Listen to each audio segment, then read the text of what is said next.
This is Business Decoded podcast with Ronnie Spellman. An informal chats with top business moguls as they share their stories of failure and success in a fun and relaxed way. Get entertained, educated, and unlock the secrets to success. Welcome to the Business Decoded podcast with Ronnie Spellman. We have probably one of the most incredible business leaders of all time here in the United States on our program today, Kathryn Harrigan. Kathryn, welcome. Thank you. So Kathy is a professor at Columbia University and also the first Henry R. Kravis Professor of Business Leadership. What an astounding, amazing career that you have in business. Well, thank you. It's very kind of you to say that, Ronnie. So I have to say, I want to give our audience really good context on who you are and what you've done. I won't go through your resume because your credits and accomplishments are far too long for the program. It'll take me a full day and a half to read it all and to talk about it. But in summary, so you teach strategic management courses about corporate growth as well as turnaround management. You're a specialist in corporate strategy, strategic alliances, mergers and acquisitions, diversification strategy and turnarounds, industry restructurings, and the competitive problems of mature and declining demand businesses. You've done a lot. Your understanding of business and what makes companies successful is just amazing. You're the go-to person for a lot of people looking to understand what's happening in the marketplace, which is unique. You also served on quite a few governing business boards. And a lot of people might not understand, even business people that aren't in publicly traded companies might not understand that those board positions are incredibly important and they're paid for a lot of the businesses today. Like, I'm not sure that some of these companies paid when you were there, but these are positions that are paid, which adds to the credence and credibility of the role for these governing directors in these companies. So welcome to the program. Thank you. I'm delighted to be invited, Ronnie. So you are a professor at Columbia. You're tell me about the school you graduated from, because Harvard is on that list as well. So I'll let you tell us what schools you've graduated from and your journey to becoming a professor in business. In academia, you have to understand that we have divisions, right? Yes. So at the Harvard Business School, which is where I got my doctorate, I was in an area called strategy. Right. So I was with all the famous strategy professors. I had Michael Porter as the chair of my dissertation, Wow. which don't hurt, right? If you were to pick up that first book that made him so wealthy, Competitive Strategy, published in 1980, chapter 12 is my doctoral dissertation. Oh, okay. Yeah. Well, you mentioned declining demand businesses. I probably cornered the market because who in their right mind would study end games? Right. It has come up useful recently. For example, in the Warner Brothers Discovery question about who's going to own it, there is an entire line of business that is quite the cash cow that is facing declining demand, and that would be the linear cable channels. Oh, interesting. So anytime you've got a business that faces declining demand, you don't immediately write it off. You kind of look for ways to maximize the value. Right. So I've stayed with that theme all of the years of my academic life. Right. Now you're amazing. I've watched business closely in my decades of experience. And it's interesting to see these evolutions of different businesses. So the idea that Warner Brothers would be purchased by Netflix just a few years ago was a DVD service. And now look at their growth and their evolution. Absolutely incredible. Yes, I cover that in my course, the one I'm designing my syllabus for today, the corporate growth and organizational development, which is, of course, all about how companies grow and diversify. And as you say, the idea that Netflix would choose to be vertically integrated, which is to say, not just be the distributor of the entertainment, but also be the originator of it and do some of the other steps in the value chain is kind of an interesting strategy development, don't you think? And so here's what's fascinating, Kathy. I had a chance to interview the CEO of Blockbuster Video. You know, they had an opportunity to buy Netflix some years ago. Oh, yeah. Wow. Right? I know. but they didn't think it was worth it at the time, right? Right. And now that's just changed. But you look at that, and then you look at the Sky Media acquisition of Paramount. Amazing. And then Amazon, I missed some of this transition, but Amazon acquired MGM. Yes, they did. Some years ago. So that's a huge change. Yeah, but you have to understand that's part of the shakeup and the change in the media industry. Right. The media industry became much more consolidated because of some of the demands of technology in being able to serve the viewer. Right. It is very difficult to make money on streaming so far. Okay. Netflix is making money. They show an accounting profit, but you have to look at how they're leveraged. Interesting. That's no picnic. What do you think could be a solution to the idea of making money on streaming? Because I spoke to another media outlet in the newspaper industry, and you're right. They're investing a lot in their staff and their infrastructure to produce quality, reliable content.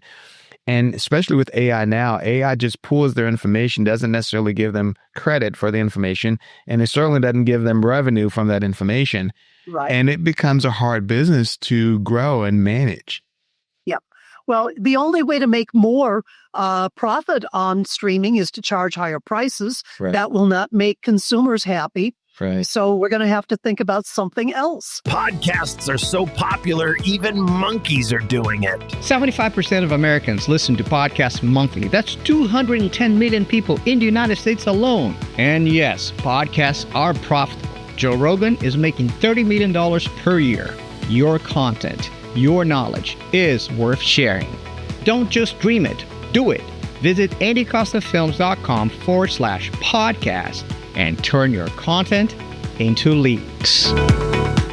Either we're going to make content that is so good that people will gladly pay the price to have access to it, or we're going to have to think of some other way of economizing. And I don't want to say that we're going to use artificially generated people, but I have heard it discussed. Yeah. So you've taught business for a number of years. What are some of the most interesting case studies that you've evaluated and shared in your class? One that I remember when it happened, and I found it fascinating at the time, and I still find it fascinating. But the AOL would tell you that they purchased Time Warner, but it was supposed to be a merger of equals. That is one that stands out in my mind. I had a chance to spend some time with Steve Case just a couple of years ago. But what stands out from business mergers, acquisitions, turnarounds, anything that you studied in your research? Well, it's interesting that you mentioned the AOL Time Warner case, because, of course, Time Warner is headquartered here in New York City, and my former students, of course, have been in the leadership ranks of that company. Right. When that happened, I actually turned that news event into the final exam for that semester's core strategy class. Yeah, as you said, it was supposed to be a merger of equals, but the fact of the matter was that AOL was very cagey there. They monetized the shares by getting some tangible assets before the cycle of obsolescence set in. Right. Nobody thinks about America Online now, but, they changed the name of the company to Time Warner. That's a pretty good idea. Right. And Time Warner yeah. has been a very, very profitable and successful company over time. Yes, they have a little bit of problems now. If you've got my syllabus, and I know you probably do, you know that we are going to be discussing those cases both in the turnaround context, see what Zaslav decides to do with all of the debt that AT&T piled on, but also in the context of the value chain, because as you say, Netflix is one of the companies that is still vying to own the assets of Time Warner Discovery. Right. All right. So you have to give us more insight then. Tell us more background. What are you analyzing and how are you preparing that for your class? Well, I write cases. Yeah. All of these cases are published by Caseworks. Right. So I suppose if somebody really wanted to see what I wrote about this or Berkshire Hathaway, which is one of the new cases we're going to introduce this summer when we teach corporate growth, because they have a new CEO, of course. They do. So we'll go back and question all of the precepts of the way that Warren Buffett ran the company to see what we think it's time to change. What do you think? What do you think Warren did differently versus other people? Why is his model so special? So Warren, one of Warren's, I believe his first one was See's Candy, but he owns this. He has a lot of investments and shares in a lot of major companies. But from an ownership perspective, he owns a rail company. He owns Geico. He owns Dairy Queen. See's Candy, as I mentioned. He buys and tries to hold. He's not flipping like a lot of organizations are. But what makes them special? Well, first of all, to be very precise, Ronnie, he has two pieces to his strategy. One is the side that looks a lot like your so-called trader. They will be in and out of the shares of companies. Right. They don't own a company completely. He has a real genius that runs that for him, Ajit Jain. And the other half of it is the one that you often associate with the grandfatherly Warren Buffett character, where he's found all of these businesses that he thinks are excellent value creators. Their respective CEOs love their company. Mind you now, he chooses not to invest in a lot of high technology businesses. Okay. He has a few, but for the most part, he doesn't own 100% any technology company that would be high on risk. His businesses face a relatively mature demand, and they're pretty fundamental. So when I have my class break that down and analyze that, I can show them that, yes, he's a conglomerate, but he has a special sauce, a special twist to how he does that conglomerate strategy that makes unrelated diversification work for him in a way that other companies that have tried to imitate him don't seem to be able to make it work as well. So I want to come back to that and understand how they can make that work. But also, he's been building a collection of auto companies that sell cars. He owns Nebraska Furniture Mart, which I don't know if you've been in a Nebraska Furniture Mart. It is the greatest thing in the world. They have a huge location in Texas. And when I first moved to Texas, it's just a massive facility, great products. But he does. It's a really fascinating, unique strategy. He has his real estate arm that continues to grow, that he actually rebranded in Berkshire Hathaway's name, which was, again, a fascinating transition. And mind you, I didn't prepare to talk about Warren, but this is a really interesting case study. But what makes it such that others aren't able to emulate it successfully? I think it's, first of all, diversification strategy thrives because you pick the right businesses to get into. Right. And for him, he picks businesses that he can easily understand. Right.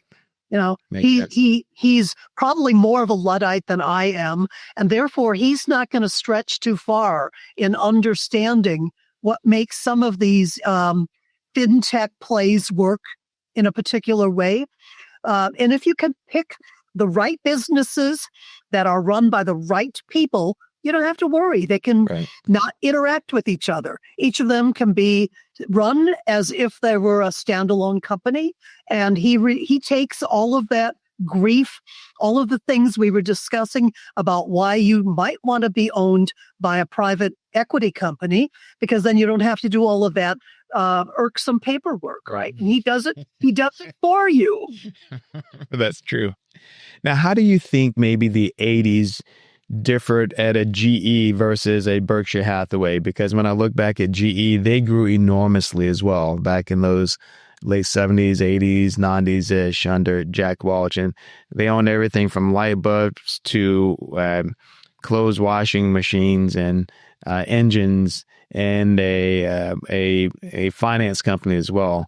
What do you? How did their framework differ from, let's say, a Warren Buffett, from your analysis?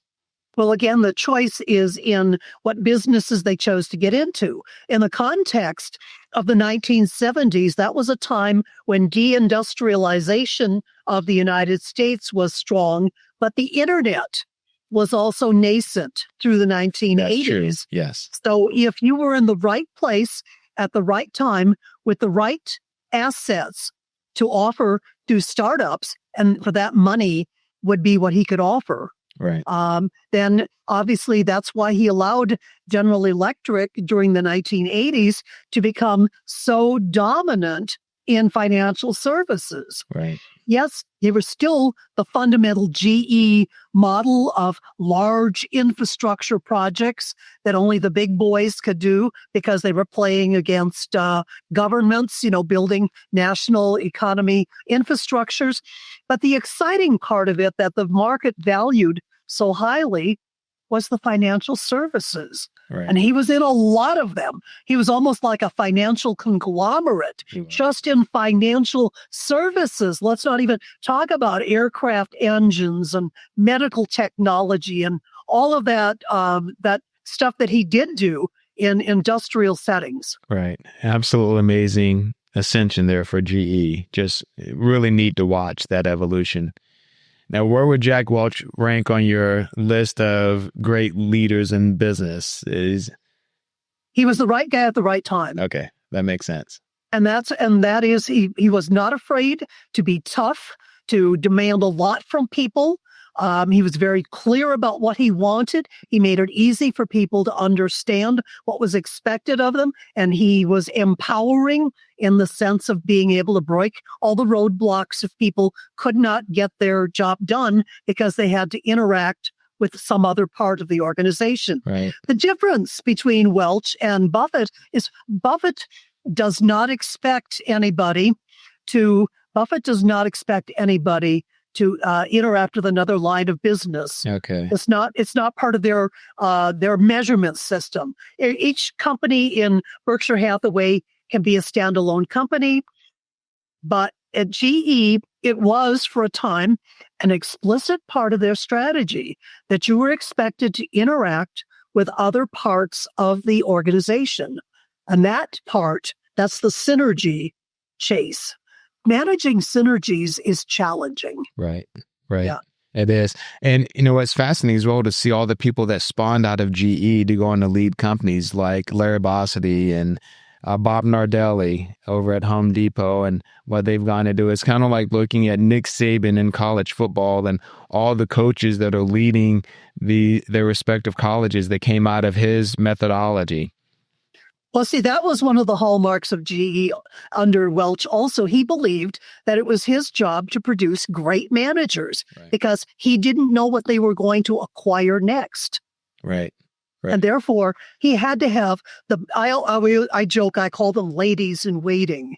He had many ladies in waiting for an assignment to really test their muster and show what great CEOs they all could be. Right. So every time that they had to have change in leadership, they had to have these horse races where they would take their 7 best horses and run them against each other, just to let them all show their stuff. And Absolutely. That's how they chose succession. Now, a different model than Jack Welch, but kind of in the same era was Michael Eisner. I don't know if you remember Michael Eisner from Disney back in those days, and they were continuing to evolve and diversify and grow. Yeah, well, Michael, all of these people you've mentioned so far, Ronnie, are in the course on corporate strategy. Nice. Eisner's approach to synergy was extreme pressure to work with other divisions. Okay. We actually have a case about that called the Synergy King. Okay. Because it was right around the time of the introduction of the Lion King material, the movie and all of the merchandise that goes with it. And they used, of course, being an entertainment company, they used very observable ways to motivate people. They had a gong show, for example.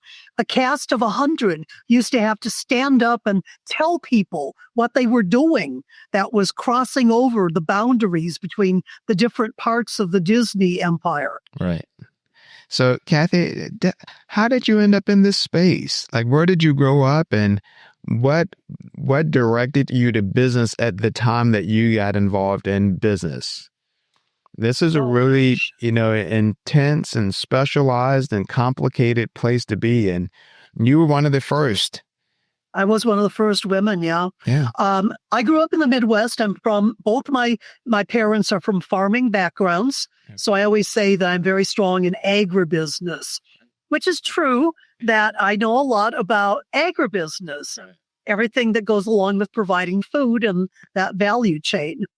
And it just happens that because at that time there were programs, National Merit Scholars and other kinds of programs that could give you financial aid, I was able to go to college. Now, all of my education is self-financed, which means every step of the way, I took jobs to finance my education or took loans. Okay.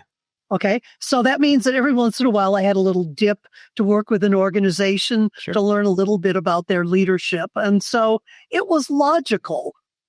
Now, what inspired you though? Because it was a different time when you went to college. It was a different time. Yeah. I remember speaking to a good friend of mine, and I don't remember this right, but she was telling me she's done exceptionally well. She has her PhD as well. And she took a different course ultimately than where she was being pushed. But she said, Ronnie, they run a lot of options for me, that she either had to go education or something similar as a teacher. And that was where she was being directed. But she wanted to be in a different field. And it was a different era. And so what you've done is just extraordinary. Well, thank you for saying so. It was extremely pragmatic, Ronnie. Yeah. I had a proposal of marriage in front of me. And the only way that I could justify that was if I could come up with a career path that would leave me in one location for a prolonged period of time. So it was either go to law school or go get a doctorate in business. Right. Now, I have to say, since you mentioned Texas, my MBA is from Texas, Austin, hook 'em horn. Yes. And while I was in Austin, Texas, doing my MBA, I had the opportunity to talk with a number of oil companies. Oh, wow. There's a lot of them in Houston. Some of the R&D operations are in Dallas or Oklahoma. So I knew them. And one thing that had been suggested to me was to get on that track, because they all were very supportive. They would take me out to let me watch oil wells come in, in the Permian Basin. They were, I was just an old boy for them. Right. Was to go, but I thought, no, that's not good for a marriage, because their model is still to transfer people every 3 years or so. Sure. They like to be able to rotate their people, make them all well-rounded. Right. Now, well-rounded is very consistent with being in strategy, which is my academic area, because you've got to know a little bit about everything that's going on in the company. Right. So it was logical to choose a business school. I also got into Harvard Law. Oh, wow. Okay. But I didn't choose that because when you graduate from Harvard, there are 600 other people looking for jobs. Right. So if you graduate from the doctoral program, there's relatively few competitors. So I have the opportunity to stand out. Right. Right. I was thinking strategically already. Yeah, that is impressive. It's intriguing that you were introduced to the oil industry the way that you were, because as you know, that's a big part of the Texas economy and an amazing industry when you look at it just from a pure business standpoint. So what state did you grow up in the Midwest? Minnesota. Minnesota. Oh, I was just there not long ago. Minnesota is really fascinating. It's the start of the Mississippi up in the northern part of Minnesota. Lake Itasca, yep. And it's a really neat state. So you probably familiar with Cargill and Monsanto and a lot of those big agribusinesses as well. Yes, I was going to say, coming from the Midwest as I am, I'm familiar with all the Rust Belt companies, all the industrial companies, all the craftsman companies, those, where you've got fourth generation people who can work with their hands, machinists, things like that. Chemicals, of course, we have refineries in Minnesota. Right. Don't forget that it's cold there. It is. So it was one of the early companies to have a joint venture with Texas for natural gas to heat the homes. It's nice. It's clean. It's different. It's not dirty like other kinds of refining. So petrochemicals is something which you sort of get to know even in high school. Right. Cargill is still the largest agribusiness conglomerate that I know about. It's privately owned, so people are probably not as much aware of it. I do have a case about Smithfield Foods. Oh, Sam, that's my hometown, by the way. So I'd love to hear what you're going to say, because I was shocked when they were sold to a foreign entity some years ago. Yeah. Well, first they were sold to a private equity company. Right. And then the private equity company ran its course, squeezed as much money as they could out of it. And then they had an auction. And the other company that was hot to trot to acquire them was from Thailand. Yes. So it is interesting to me, but not a surprise, that the major meat packing companies that operate in America have foreign ownership. Right. Right. Because for companies elsewhere in the world, access to protein is so necessary. And it's a very complex kind of a business.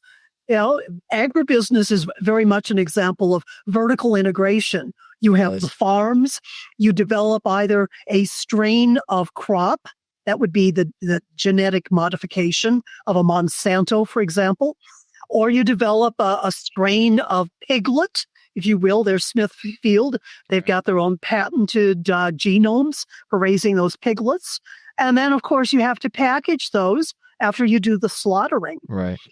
Well, they call it processing in their industry, but well, yeah. When I talk about private equity companies, I refer to it as their feed yard and their abattoir. Right. The abattoir being the monetization process of it. Right. Because meat packing is ingrained in my consciousness because of my background. So here's, and I know we're finished, we're near the end of this segment, but I loved it when we come back. I love to talk about the foreign ownership piece that you mentioned. Most people don't recognize that Smithfield Food is the largest hog producer in the country. And it's a really big business that feeds so much of what we do across the country. All of our meat products, a lot of our meat products, pork products, come through their organization. Incredible company. Company. And then they have multiple different names like Gwaltney, multiple different brand names. So that's Smithfield, Gwaltney, and then a bunch of other brands. But I'd love to come back to that later. You are the epitome of what Business Decoded represents. So you are teaching executives that are executives in already big companies. They've already had established careers. And so you do exactly what we're hoping to accomplish in our show. And that's just give people insight on some of the technical details, behind the scenes details of the business environment. So to close this segment, what do you think are one or two of the top items that you want your students to take away? And then your students, these aren't 22-year-olds, as I just mentioned. These are established leaders.